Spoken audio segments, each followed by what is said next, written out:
here's the thing too.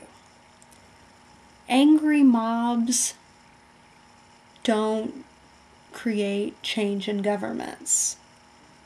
They create fears in governments. And when governments are afraid of the people, they will react in a harsh way in order to control the people and ease their fears.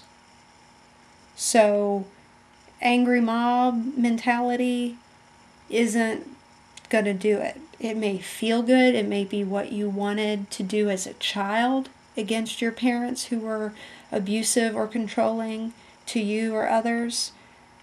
But if you did do that as a child, it probably got you beat or grounded a lot, or, it doesn't work. They're too powerful. Your parents were too powerful. But what does help children and families, and what does help adults and citizens of the world, is telling somebody, getting people to talk about it, getting forces to come together, getting, if you're in a family and you're being abused and you tell your teacher, or your teacher asks a question and it's dealt with, and then things start to happen and change happens, and there's definitely chinks and issues in the system. There are definitely issues in the system in terms of foster care and just really intense things that kids have to go through that they shouldn't have to go through. And it should be a better system. And when we value that kind of thing more, it will be a better system. But first we have to start valuing things more. So, but that's a beginning. At least you get the abuse, you stop the abuse. Not more abuse isn't happening. It may be a new kind of abuse, but it's still letting the kid know that there's something else than that. And that's a good thing. So it's through the communication. It's through talking about it. It's through uniting with others who are more powerful or just as powerful. That's how you save a child. That's how you save people, is through having the courage, a child who has the courage to tell. A people who have the courage to tell other people and other governments, appealing to other sources. It's like, it kind of feels like on the internet, it's like now we're all abused children, but we're telling each other.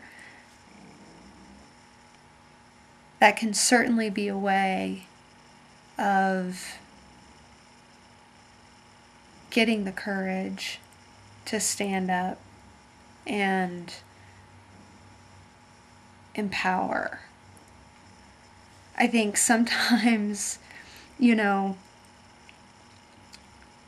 the beauty of the victim as mother analogy is that, the women who stay, they stay because they feel like they don't know how to take care of themselves.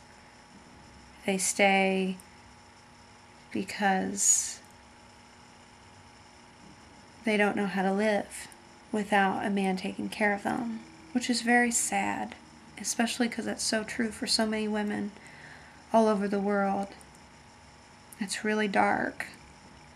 But that's where women have to begin empowering each other and empowering themselves. It's so important for the planet. It really is. It's very important.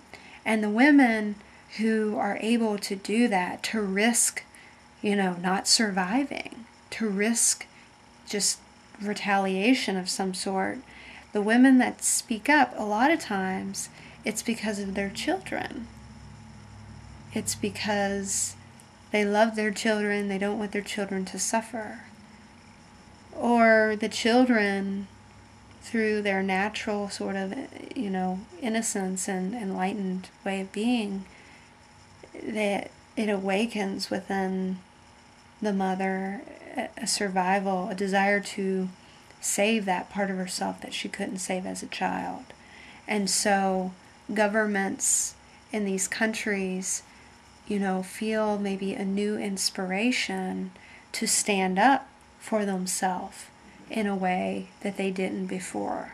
A lot of these countries were British colonies, and so it's generational. There's a huge generation energy, mentality of being occupied that is very similar to generational abuse, and that's why it continues to happen. So they have to make a change to say no bullies, no bully corporation, no bully, CIA, whatever.